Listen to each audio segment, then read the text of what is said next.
This week, the 47th Parliament will officially open. It will be the most diverse in our history, with more women and more Indigenous representatives elected than ever before.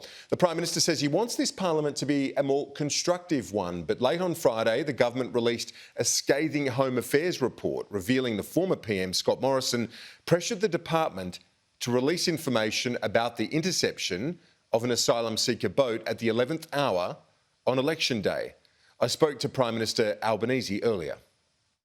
Let's start with the release of this Home Affairs report. The Secretary says that the apolitical character of the public service was preserved in this instance because the public servants didn't amplify that news of the boat arrival on election day. Do you agree with the Secretary's assessment on that? Well, the Secretary acted appropriately against the pressure from the then government. This was the final act of the Morrison government, and it was one that trashed convention and sought to abuse the relationship with the public service. It was a disgraceful event. It shouldn't have happened, and it should never happen again. Mike Pizzullo has suggested amending the caretaker convention so that if there were to be sensitive information, that it's not released during an election campaign unless there is a threat to life or some other urgency of that magnitude. Will you look to change the caretaker convention in that sense? Well, we'll have a look at any of the recommendations, but the point here is, Kieran, the word convention. Convention relies upon some element of decency and goodwill. That's the nature of convention as opposed to rules. And here we have a government that was prepared to trash the convention. The Morrison government weren't so much conservatives because conservatives believe in respecting institutions and respecting conventions. There was nothing respectful about the actions of the government on that day. It was opportunistic, it was unprincipled, it was unprecedented, and it shouldn't have happened. Prime Minister, the return of Parliament, the 47th Parliament, the first sitting under your government, of the legislation and your priorities that you've outlined, do you expect the least contentious and therefore the first likely legislation to pass will be those aged care reforms? Well, the aged care reforms are very important. Our legislation will introduce some 17 of the recommendations from the Aged Care Royal Commission. We've said that the Aged Care Royal Commission needs to be respected. The former government received the recommendations and then just sat on them. We want action to occur in aged care reform, and that is important legislation, but so too is the legislation on our emissions target, the legislation for 10 days paid domestic and family violence leave, the legislation to establish Jobs and Skills Australia. These are all a part of our position that we took to the election, that received the endorsement of the Australian people. We'll be introducing at least 18 pieces of legislation in our first week in Parliament because we don't want to waste a day. Australia has had a decade of neglect and drift. We want to make sure we get on with the reforms that are necessary in order to advance Australia's interests, in order to create a better future for Australia. You have said you want a better parliamentary culture, but one of the first things you did was to reduce the staffing for the crossbenchers. Was that the best way to foster cooperation? It was the best way to achieve some form of equity. I think that I was surprised that members of the crossbench had more staff than key personnel like the Shadow Treasurer, the Shadow Manager of Opposition Business, people in key portfolios. And the truth is that this was an arrangement that was put in place without proper notice or scrutiny. I believe that crossbenchers should receive additional support, which is why we've allocated one additional staff member on a personal staff level at a higher pay than electorate officers for members of the crossbench, and for some members, including the senators, will have more work, and in recognition of that, a range of crossbenchers who approached me and I had discussions with will all receive an additional 2 staff on top of their electorate officers. The idea that backbench, crossbench members should have more staff than front benchers in the government, who are allocated at least 2 in the form of assistant ministers, is simply not fair. And it is the case also that why should the member for Goldstein, for example, have double the staff of the seat next door to them in Higgins? That's not fair to the voters, and that is why I've introduced this change. Were the Teal independents collateral damage in your effort to rein in the Greens as well? No, this was a matter of fairness, and this had grown over a period of time. I myself, in terms of government staff, have taken a $1.5 million hit from the arrangements that were put in place by the former government. We have $1 trillion of debt. We need to make sure that there's equity in terms of the way that staff are allocated, but that also we don't see government expenditure continue to climb at a time when we've had cutbacks in permanent public service. We don't have enough people to deal with visas being distributed, but there aren't enough people in Centrelink. The only area of the public service that grew was political staff, and that is not an appropriate use of government resources. You've been around the parliament for a quarter of a century, a bit more than that. You've seen various commitments over the years to try and improve the standards and so on of the debate. Would you like your government to lead the way in improving the discourse? I certainly would, and it starts with giving people respect, and I've been respectful to any member of Parliament who's sought to meet or to have a discussion by phone with me. I've done that. I want to see parliamentary processes operate properly. I want to see question time be able to occur without significant disruption that we've seen. I want Parliament to be able to legislate properly, and I want it to function much better. I want governments to be accountable as well. And that's the approach that I'll take to Parliament.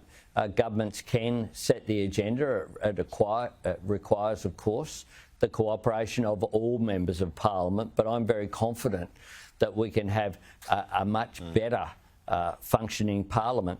The most often used phrase during the last Parliament was that the member be no longer heard. Now, I'm not saying that won't ever be used if there's abuse of proper parliamentary processes occurring, but we need to be prepared to have debate and dialogue in the Parliament. That's the way that you get better outcomes. On COVID, the Chief Medical Officer, Paul Kelly, says he'll recommend a greater use of masks, but it's not up to him to say whether there should be a mandate for mask wearing or not. Do you accept that it is a decision for our leaders, our political leadership like yourself? Well, it is, but it's also on the basis of the advice that we receive. And I've stuck to the advice that I've received from Professor Kelly, and I'll continue to do so. You mentioned the mental health impact of mandated masks. Can you elaborate on your thinking on that? Because I guess some would say yes, when it comes to lockdowns, sure, there is a mental health component. But in relation to masks, do you also believe that a mandating of that would have an adverse reaction in mental health terms? No, what I've referred to be clear, Kieran, is the overall restrictions on people's behaviour that has occurred. As you know, Kieran, I've got a 21-year-old son who he didn't enter campus essentially for 2 years almost of his university degree. That's really tough on young people in particular, young people not being able to go out and engage in the normal way. Those restrictions on people's activity has had an impact, and we need to bear that in mind. And that is why there are mandates, for example, at the moment in New South Wales for people going on public transport. When I had a discussion with Premier Perrottet about these issues, he indicated that about half the people aren't complying with that mandate. Now, what do? Do you go on a train or a bus? These are the issues that he's confronting, and fine people or take action against people who aren't doing that. That's a dilemma that state premiers and chief ministers are dealing with. The issue of mandates, of course, is a matter for state and territory governments have been responsible. It's varied across the country.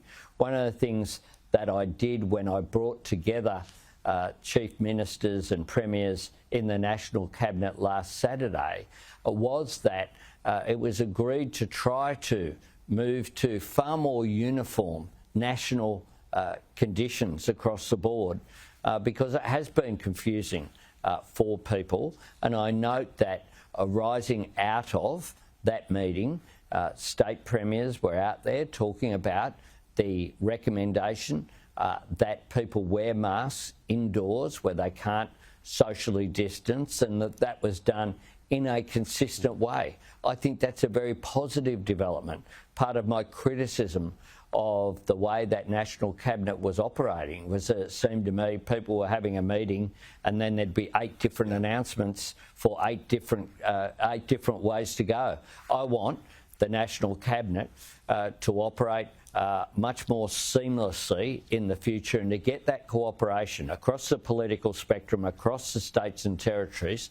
And I'm pleased that last Saturday that's precisely what occurred. We've got a few more important issues to get to. The foot and mouth disease threat. You have invoked new biosecurity powers at our airports. Biosecurity zones or response zones. Every traveller from Indonesia will have to be using foot mats and follow other directions. Will it be enough to keep foot and mouth disease out? Well, these are the strongest ever measures introduced by an Australian government ever in terms of biosecurity when it comes to foot and mouth disease. It's important to note that Australia is foot and mouth disease free, that our products continue to be available to the world, and it's important that we try to do everything that we can to maintain that position. And we're working with not just my department, but importantly, the measures that we've introduced have the support of the National Farmers Federation as well as other farming organisations. We'll continue to work with them because we regard this as absolutely critical. And I thank them for the cooperation, the advice and engagement that they're having with the government. And I believe Murray Watt is doing an outstanding job as the Agriculture Minister to do everything within our power to stop this disease coming into Australia, which of course would have a severe impact on our economy. Some of the coalition are saying, including the leader, that you should shut or consider shutting the border. Why not? Well, the National Farmers Federation aren't saying that, Kieran, nor are the peak farming organisations. If we do that, of course, then there, of course, will be a response. What we are trying to avoid is an impact, by definition, on our trade. And you don't do that by just jumping to a position that the former government never, ever implemented. No coalition government has implemented the strong measures that we have announced and put in place during this current issue as it's been rolled out. Prime Minister, the new ambassador, Caroline Kennedy, has arrived in Australia. I know you'll be meeting her over the coming week. Does this appointment reflect a strengthening of the Biden administration's view and approach to the alliance with Australia?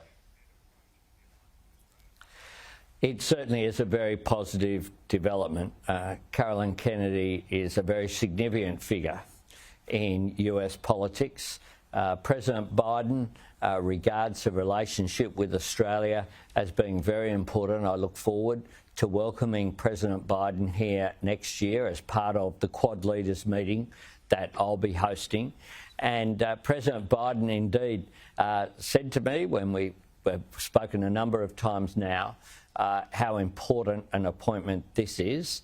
And I think Australians should be proud of the fact that we'll welcome Ambassador Kennedy to Australia. She'll present her credentials this week to the Governor-General.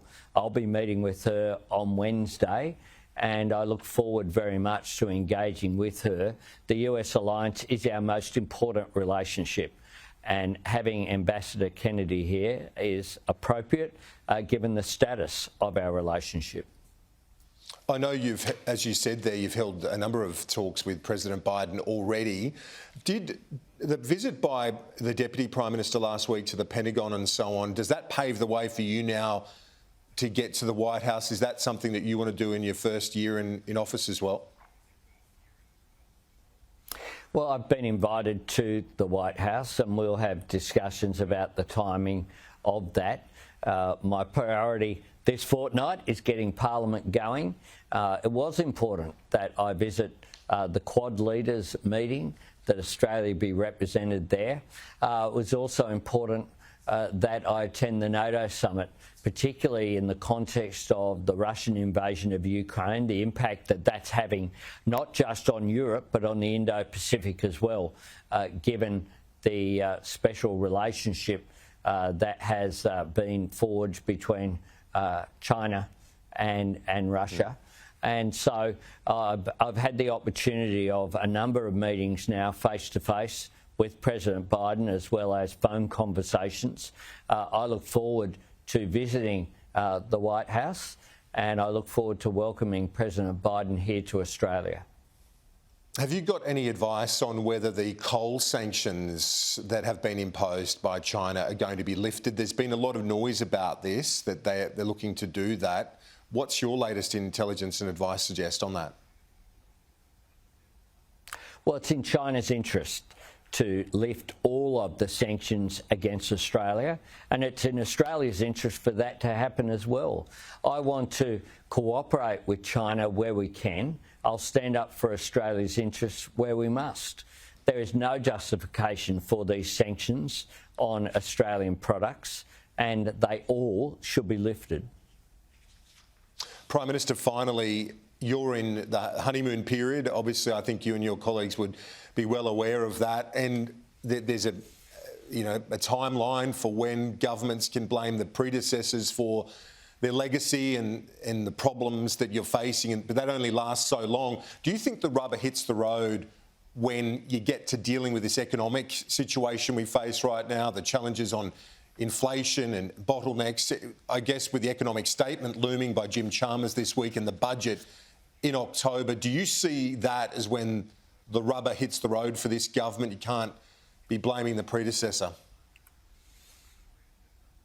Well, Australia faces many challenges after a decade of denial and neglect and prevarication from a government that didn't have an agenda.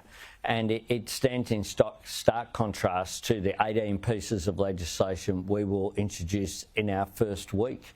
We often sat in the Parliament when it met and wondered why we were there, given the government didn't have any significant legislative agenda. They were good at inquiries on issues like the Aged Care Royal Commission and then didn't respond to the recommendations. My government will be one of purpose.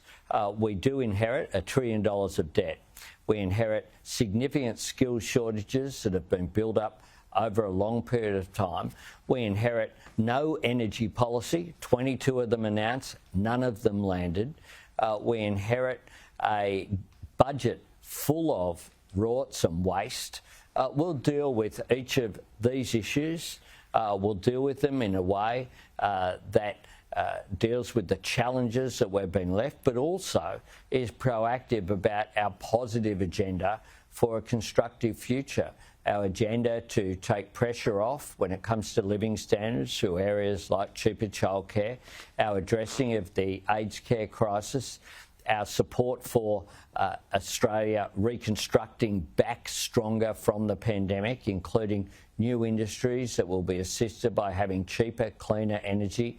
These are all agendas that will advance, as well as social policy issues, including gender equality, safety at work, the 55 recommendations of the Jenkins report being implemented in full, 10 days paid domestic and family violence leave, the need to advance the recognition of First Nations people in our Constitution. There's a lot of unfinished business to do. I intend to not waste a day in government. My government has hit the ground running. We're a government full of purpose. We're an experienced incoming government, the most experienced incoming Labor government in our history, and people have been working very hard every day and will continue to do that to give Australia a government that is worthy of the Australian people.